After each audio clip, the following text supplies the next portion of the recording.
Hello everyone, I am सुगम। Welcome back. तो guys यहाँ पर आज हम देखने वाले हैं, जैसा कि आपने कई सारे कमेंट्स किए थे कि स्पोकन इंग्लिश की क्लासेस दे दी, यानी बेसिक से बिल्कुल इंग्लिश हम कैसे सीख सकते हैं।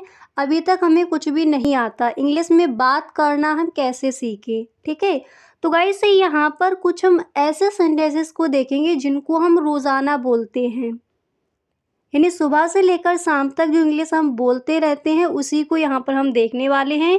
तो आपके इस तरह से कई सारे कमेंट्स थे, अंग्रेजी किस तरह से बोलना सीखे। ठीक है, तो देखिएगा इस वीडियो को आप एंड तक देखिए। यहाँ पर कुछ ऐसे सेंटेंसेस को देखने वाले हैं जिनको रोज़ाना बोला जाता है। तो आज से उन सभी सेंटेंसेस को आपको इंग्लिश में ही बोलना है। ठीक है, पहला वाक्य यहाँ पर है कि उठ जाओ सुबह हो गई। अक्सर इस सेंटेंस को आप बोलते ही होंगे।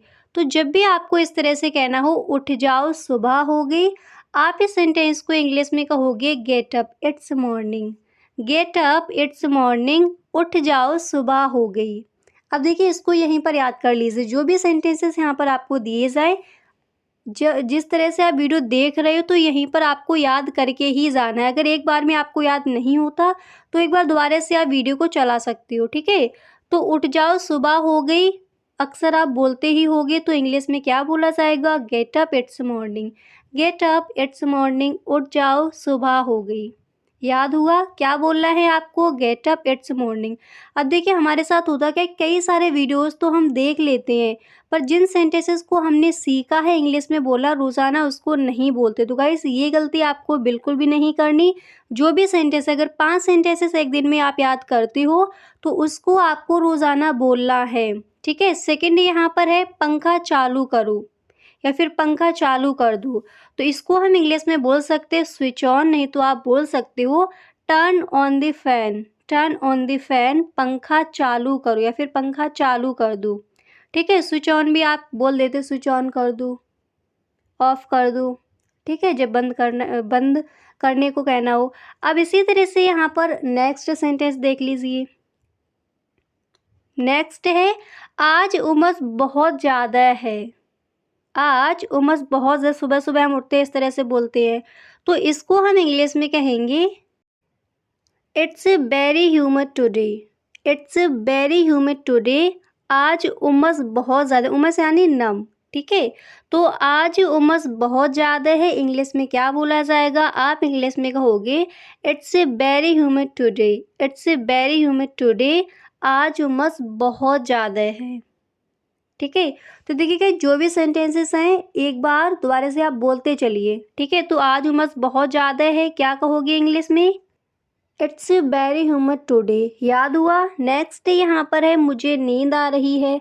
अक्सर इस सेंटेंस को हम बोलते ही हैं, तो जब भी कहना हो मुझे नींद आ रही है, आप इंग्लिश में कहोगे I am feeling sleepy.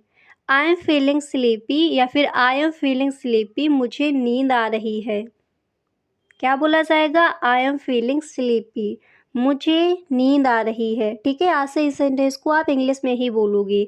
Next यहाँ पर है मैं सोने जा रहा हूँ। इसको भी अक्सर आप बोलते ही होगे, तो जब भी कहना हो मैं सोने जा रहा हूँ, आप इंग्लिश में कहोगे I am going to sleep. I am going to sleep, मैं सोने जा रहा हूँ। क्या बोला जाएगा इंग्लिश में? I am going to sleep. I am going to sleep, मैं सोने जा रहा हूँ। नेक्स्ट यहाँ पर है कि आज का दिन मेरे लिए बहुत ख़ास है। अक्सर इस सेंटेंस को हम बोलते हैं अपने दोस्तों के साथ कि आज का दिन मेरे लिए बहुत ख़ास है, बहुत स्पेशल है। ठीक है, तो इस सेंटेंस को आप इंग्लिश में इस तरह से बोल सकते हो today is very special day for me.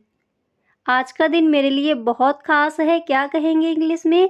हम इस सेंटेंस को इंग्लिश में कहेंगे today is very special day for me. आज का दिन तुम्हारे लिए बहुत ख़ास है, हम इंग्लिश में कहेंगे today is very special day for you. ठीक है, इस तरह से। अब इसको आपको इसी तरह से इंग्लिश में ही बोलना है। ठीक है, नेक्स्ट यहाँ पर है कपड़े सुखा दो। अक्सर इस सेंटेंस को बोलते ही होगे, तो जब भी कहना हो कपड़े सुखा दो, आप इंग्लिश में कहोगे put the clothes to dry. Put the clothes to dry, कपड़े सुखा दो। क्या बोला जाएगा इंग्लिश में?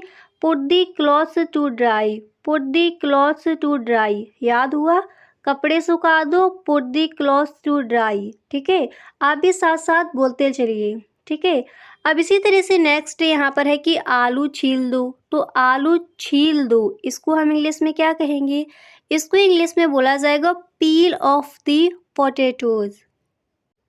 ठीक है, यहाँ पर किस तरह से इसको आप इंग्लिश में कहोगे? हम इस सेंटेंस को इंग्लिश में कहेंगे पील ऑफ द पोटैटो, आलू छील दो। पील ऑफ द पोटैटोज, आलू छील दो।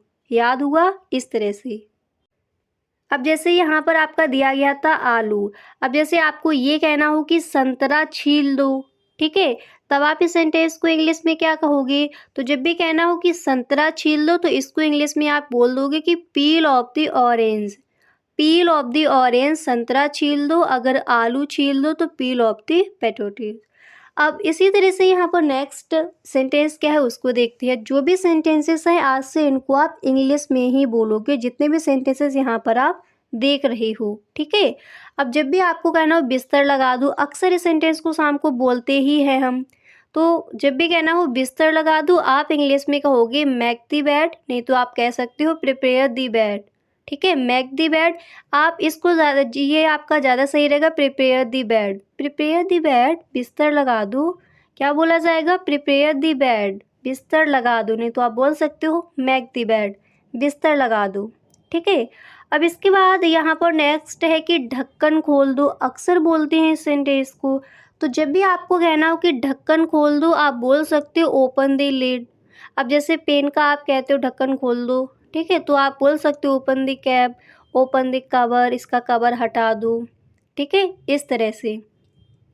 तो ढक्कन खोल दो क्या कहा जाएगा? ओपन द लिड, या फिर ओपन द कैप, या फिर ओपन द कवर। ठीक है, इसका कवर हटा दो, इसका कवर ओपन कर दो, इस तरह से हम बोलते हैं।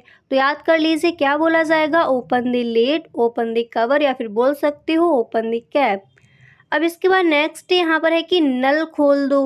ठीक है, तो नल खोल दो इसको इंग्लिश में इस तरह से बोला जाएगा टर्न ऑन द टैप।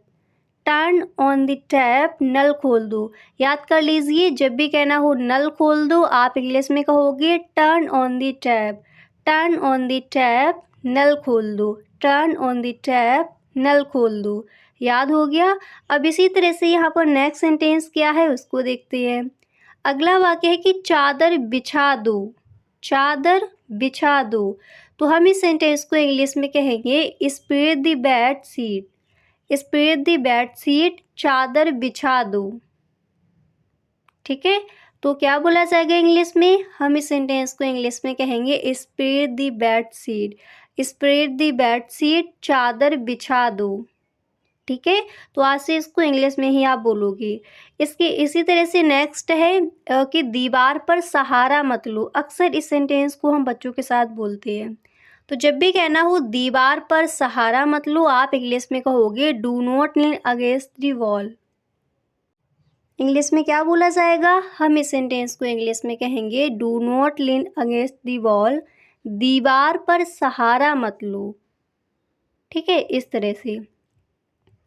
अब इसी तरह से यहाँ पर अगला सेंटेंस आप कौन सा आपको इंग्लिश में बोला है उसको देखते हैं। अब जैसे आपने अभी देखा कि नल चालू कर दो, आपको कहना हो नल बंद कर दो। ठीक है, तो ऑन की जगह क्या कर दोगे? ऑफ। अब देखिए, जब भी बोला हो नल बंद कर दो, इंग्लिश में कहोगे turn off the tap. Turn off the tap, नल बंद कर दो। ठीक है, आपको ध्यान रखना है जो भी सेंटेंसेस यहाँ पर आप देख रहे हो, आज से आपको इंग्लिश में ही बोलने हैं।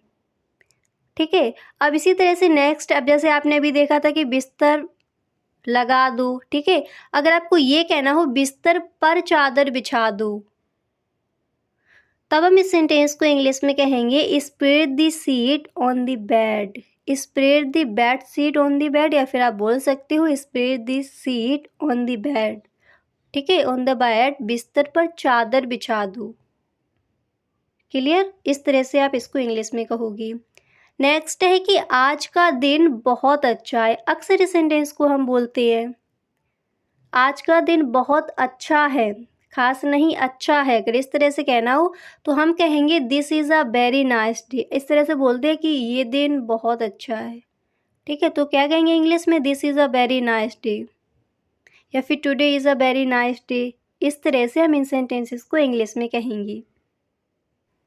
तो गाइस यहाँ पर हमने कुछ छोटे-छोटे सेंटेंसेस को देखा। इसी तरह से नेक्स्ट वीडियो में कुछ और भी सेंटेंसेस लेकर आएँगे, जिनको रोज़ाना बोला ही जाए, ठीक है? जिनको रोज़ाना हम बोलते हैं, बातचीत करते हैं, तब जिन सेंटेंसेस को बोलते हैं, उन सेंटेंसेस को हम नेक्स्ट वीडियो में देखेंगे। तो गाइस अगर पहली बार आप इस चैनल पर आए हो, तो इस चैनल को सब्सक्राइब ज़रूर कर लेना। Okay, thank you so much.